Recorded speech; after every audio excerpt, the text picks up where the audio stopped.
বাসা পেলুম কাবুল থেকে ২.৫ মাইল দূরে খাজা মোল্লা গ্রামে। বাসার সঙ্গে সঙ্গে চাকরিও পেলুম। অধ্যক্ষ জিরার হাতে সঁপে দিয়ে বললেন, এর নাম আব্দুর রহমান, আপনার সব কাজ করে দেবে, জুতো বুরুশ থেকে রান্না করা পর্যন্ত। অর্থাৎ এই মানুষটি হরভন মৌলা বা সকল কাজে পারদর্শী। জিরা সাহেবের কাজ হল দিনের অধিকাংশ সময় মজুরদের সঙ্গে ঝগড়াঝাটি করা। কাবুল শহরে তার কাজের নামই তাই, বিকেল পর্যন্ত দেখা হবে। সে চলে গেলে আমি প্রথমবার আব্দুর রহমানকে দেখি। তাকে দেখে মনে হলো যেন দুটি দানব একসঙ্গে দাঁড়িয়ে আছে। শরীর কাঠামোও বিশাল, ৬ ফুট ৪ ইঞ্চি লম্বা, চওড়ায় ঠিক সমান। দুটো হাত হাঁটু পর্যন্ত নেমে এসেছে। আঙুলগুলো ২ কাঁদির মতো শক্ত এবং ডিঙি নৌকার মতো পা। কাঁধ এত বড় যে যদি সে কোনোদিন সত্যিকারের ভার বহন করতে চায়, গোটা আফগানিস্তানও তার জন্য হালকা মনে হবে। মুখের আকৃতি বিশেষ, কপাল নেই, নাক এবড়ো খেবড়ো, চোখ দুটো যেন পান্নার মতো উজ্জ্বল। রং ফর্সা, তবে শীতে ফেটে গেছে। গালের রং আপেলের মতো লাল। প্রথম দিন থেকেই সে কার্পেটের নকশা লক্ষ্য করে থাকে। গুরুজনের দিকে চোখ দেয় না, তবে গোপনে চোখের খেলা দেখানো যায়। তাকে নিয়ে আশ্বাসও পেলুম, রান্নার জন্য ভীমসেনের মতো দক্ষ, বিপদে সাহায্যও সে দিতে পারবে। কিন্তু যদি বিগড়ে যায়, সেই চিন্তাটা হৃদয়ে লুকিয়ে রাখলাম। আমি জিজ্ঞেস করলাম, পূর্বে কোথায় কাজ করেছ? তিনি বললেন, কোথাও না, পল্টনে ছিলাম, মেসের চার্জে। ১ মাস হলো খালাস পেয়েছি। রাইফেল চালাতে পারো? হাসি দিয়ে উত্তর দিলেন। কি কি রান্না করতে জানো? পোলাও, কোরমা, কাবাব, ফালুদা। ফালুদা বানাতে বরফ লাগে, এখানে বরফের ব্যবস্থা আছে? কিসের কল? বরফ আসে কোথা থেকে? পাগমানের পাহাড় থেকে। শীতকালে বড় বড় গর্তে জমা করে রাখা হয়, এখন খুঁড়ে নিয়ে গাধা বোঝাই করে আসে। আমি বাজার থেকে সব সামগ্রী আনার নির্দেশ দিলাম। রাত্রির খাবার হয়তো আর হবে না, তবে আগামী দুপুরে রান্না করতে হবে। সকালবেলা চা দিতে হবে। টাকা নিয়ে আব্দুর রহমান চলে গেল। আমি নিজে কাবুল রওনা দিলাম।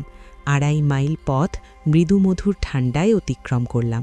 পথে দেখলাম আব্দুর রহমান একটি বড় বোঝা বহন করছে। জিজ্ঞেস করলাম, এত বোঝা কেন?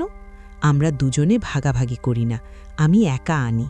বোঝার মধ্যে তেল, নুন, লকড়ি সবই ছিল। আমি বুঝলাম রাত্রে সে বাসায় থাকবে। আমি নিজে বাড়ি ফিরলেই আব্দুর রহমান ঠিকই কাজ শুরু করবে। শহর থেকে ফিরে দেখি আব্দুর রহমান দাঁড়িয়ে আছে। রাতে তন্দ্রা কাটল, তবে সে রান্নাঘরে আমার জন্য বসে আছে।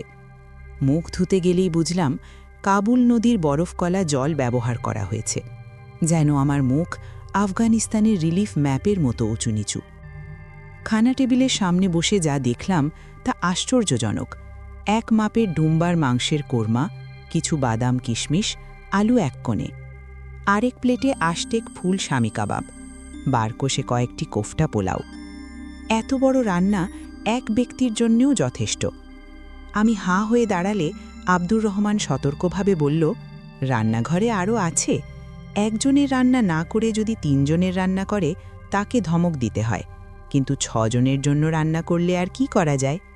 খেতে বসে আমি লক্ষ্য করলাম তার খাওয়ার ধরন এবং মনোযোগ আমার সঙ্গে মিলছে। আমি বললাম, ব্যাস, উৎকৃষ্ট রান্না করেছেন আব্দুর রহমান। সে আবার অন্তর্ধান, ফিরে এলো হাতে ফালুদা নিয়ে। আমি জানালাম মিষ্টি পছন্দ করি না।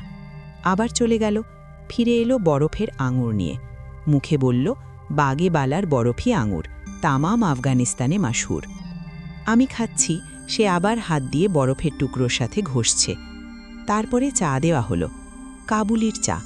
পেয়ালায় ঢাললে অতি ফিকে হলুদ রং, দুধ বা চিনি নেই। ১ পেয়ালা শেষ করে দ্বিতীয়, তৃতীয়, চতুর্থ একইভাবে। কাবুলিরা সাধারণত ৬ পেয়ালা খায়। চা শেষ হলে আব্দুর রহমান বাইরে গেল ১০ মিনিটের জন্য। মনে হলো দরজা বন্ধ করে দিতে হবে, না হলে হয়তো কিছু আনতে পারে। তারপরে উটের রোস্টও দিতে ভুলে গিয়েছিল। আবার হাজির, এবার হাতে বাদাম, আখরোটের থলে এবং হাতুড়ি। ধীরে ধীরে ঘরের এক কোণে বসে বাদাম খোসা ছাড়াচ্ছে। ১ মুঠো আমাকে দিল, মাথা নিচু করে বলল, আমার রান্না হুজুরের পছন্দ হয়নি। আমি বললাম, কে বলল পছন্দ হয়নি? তবে ভালো করে খেলেন না কেন? আমি বিরক্ত হয়ে বললাম, তোমার সঙ্গে তুলনা করে দেখো কতটা খাওয়া সম্ভব। সে কোনো তর্ক না করে আবার কোণে বসে খোসা ছাড়াতে লাগল। তারপর স্বাভাবিকভাবে গল্প শুরু করল। কাবুলের আবহাওয়া, পানশিরের বরফ, শীতকালের দৃশ্যাবলী। সে বলে, শীতকালে বরফ পড়ে, মাঠ, পথ, পাহাড়, নদী সব ঢেকে যায়। 2, 3, 7 দিন ধরে বরফ পড়ে। জানালার পাশে বসে দেখে যাও। সাধারণ মানুষ হাঁপ ফেলে, কিন্তু এখানকার মানুষ বাতাসের সঙ্গে মিলিয়ে চলে। আমি বললাম, 7 দিন ধরে জানালার পাশে বসে থাকব? সে করুণভাবে তাকালো, ম্লান হেসে বলল, একবার আসুন, জানালার পাশে বসুন, দেখুন। তার বর্ণনা চলল, বরফের ছাপ, বাতাসের ঝড়, আকাশের ফাঁকা অংশ, ঘন এবং ছেঁড়া বরফ, সব মিলিয়ে প্রকৃতির এক অদ্ভুত দৃশ্য। তিনি আরও বললেন, প্রত্যেকবার দম নেওয়া এক বছরের মতো, একবার দমে শত রোগ বের হয়। আমি জানালাম, শীতকালটা আমি পানশিরেই কাটাবো। আব্দুর রহমান খুশি হয়ে বলল, সে বড় খুশি হবে হুজুর। আমি বললাম, তোমার খুশির জন্য নয়, আমার প্রাণ বাঁচানোর জন্য। সে তাকিয়ে থেকে বোঝালো, সমস্ত শীতকাল যদি জানালার পাশে কাটায় তবে রান্না কে করবে?